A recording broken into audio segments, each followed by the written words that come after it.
Hi, and welcome to Module 5 of Lecture 9, covering the idea of moments of continuous distributions.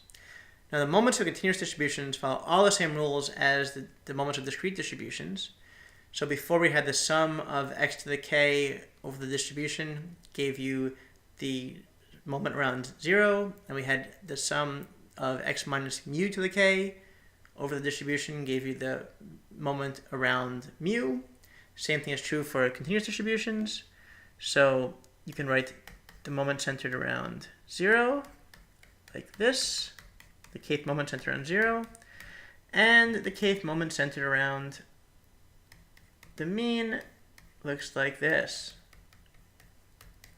So same thing before, we replace the sums with integrals. So no different from all the stuff we just finished doing in talking about expectations and expected utility functions. Let's do a quick example just to get you a handle on this. Recall the uniform distribution is a helpful one to use for examples. We'll do the uniform from 0 to 1 because it's easy. There's a more general uniform in the book you can look at. But the uniform from 0 to 1 is equal to 1 from 0 to 1 and 0 otherwise. So the integral from negative infinity to infinity of, to find the mean, x to the first, of f of x dx is going to equal integral from 0 to 1 of x dx.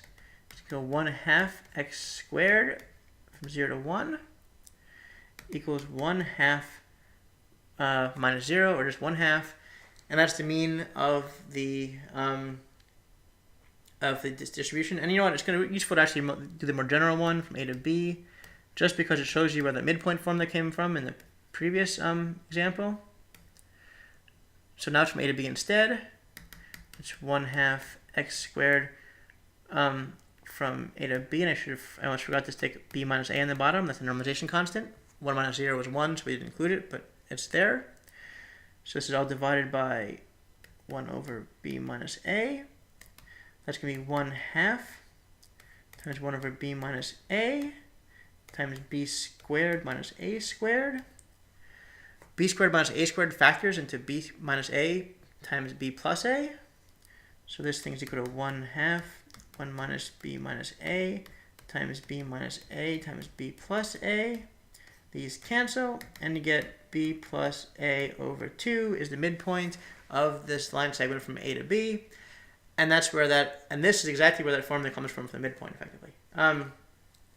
So we just derived it. So that's the midpoint of midpoint of this thing, but it's also the expected value, the mean of the uniform distribution from a to b. Now let's go back to 0 and 1 again, and just do really quickly the variance.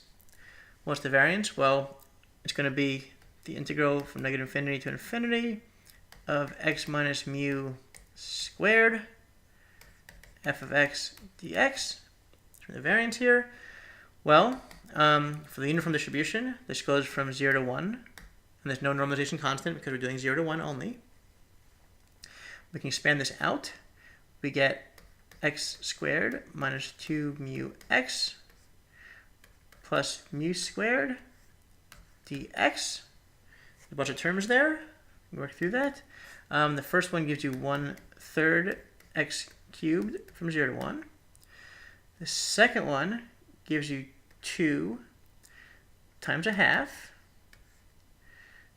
times 1/2 x squared from 0 to 1, because so the 2 is here, the 1/2 is what the mean was, and integral of x is 1/2 x squared.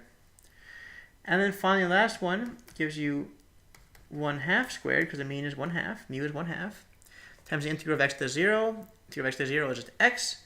This is going to be x from 0 to 1. All the zeros are 0. Just gives you 1/3 minus 1/2 for this one, plus 1/4. That's 4/12 minus 6/12 plus 3/12 over 12, which equals 1/12. And 1/12 is the variance of the standard uniform distribution. And we can get that again using the method of moments. Not method of moments, sorry. Using the formula for the second moment of the uniform distribution. You can do this for any distribution, any continuous distribution, but as you might guess, a lot of them are harder than this one. Not all of them, mind you. For instance, the exponential distribution, you can calculate some stuff pretty easily, but not as easily as the uniform, which is why the uniform is so wonderful to deal with, right? Even if it's not necessarily the best distribution ever to use. Although I should say it does get used sometimes in, say, Bayesian statistics when you're thinking of uninformative priors. The uniform is one way of representing uninformative priors, and that you have no idea where anything is. So your prior belief about where something could be is anywhere, equally the same anywhere you have no idea. That was an aside. Anyway, before we finish this module, I want to make two more definitions of, again, drawing in the stuff on joint distributions that we talked about briefly. Let's say you had two variables. You could independently calculate their variances in the same way we just did, right? Which is the second moment around the mean. Here are the variances if you had x and y. And then we could take the square root to get the standard deviations. Okay. But what if we want to understand how these two things vary together? Well, it turns out we can do that pretty easily by defining what's called the covariance, how things covary. And that's the integral from negative infinity to infinity. Dx, the integral from negative infinity to infinity, dy of x minus mu x, where mu x is the mean for the x variable, times y minus mu y, where mu y is the mean for the y variable, times the joint distribution between x and y.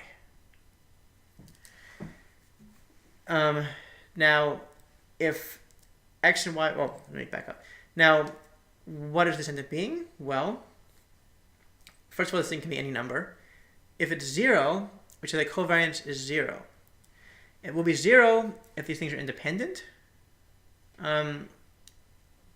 but it doesn't actually, that's not necessary. Things don't have to be independent to get a 0 covariance, but covariance does mean these things, if you look at how they vary together, they don't vary together effectively, on average.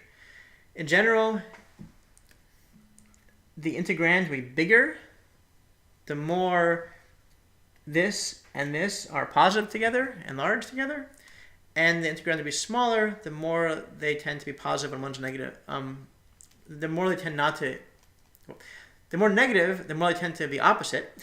So, let me back up. The more positive, the more they tend to move together. So if they're both strongly positive at the same time and they're both strongly negative at the same time, then you get large numbers there. If instead one's really positive, then you get large positive numbers.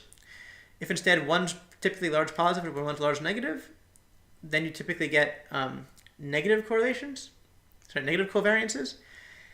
If instead they have no explicit relationship, so sometimes one's positive, one's negative, sometimes they're both positive, sometimes both negative, and just randomly, then you won't have a strong covariance. The problem with covariance is it has no obvious scale.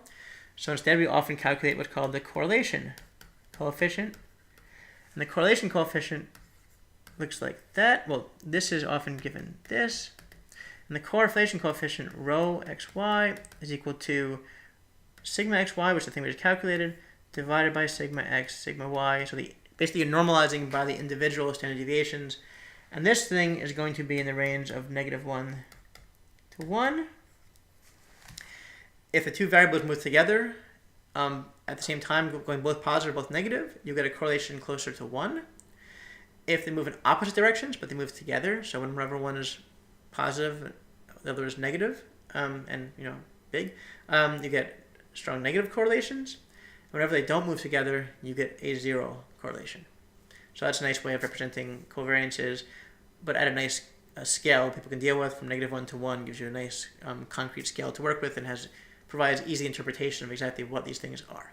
I should say really quick as well, the reason why two independent distributions give you a 0 covariance is that if you look at this again, dx y of x y, and then x minus mu x and y minus mu y. Then if they're independent, then this thing equals f of x times f of y. And you can completely separate the integrals totally into this integral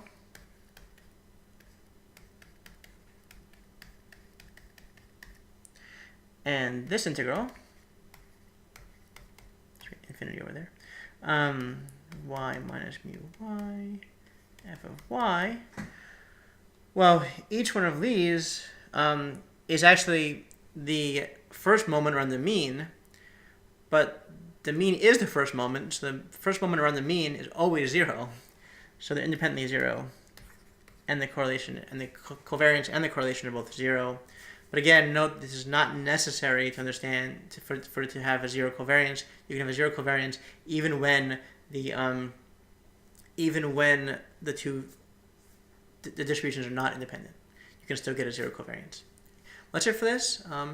The next module, we're going to talk about one more concept before we move on to explicit probability distribution functions, and that concept is the concept of stochastic variance. Thank you very much.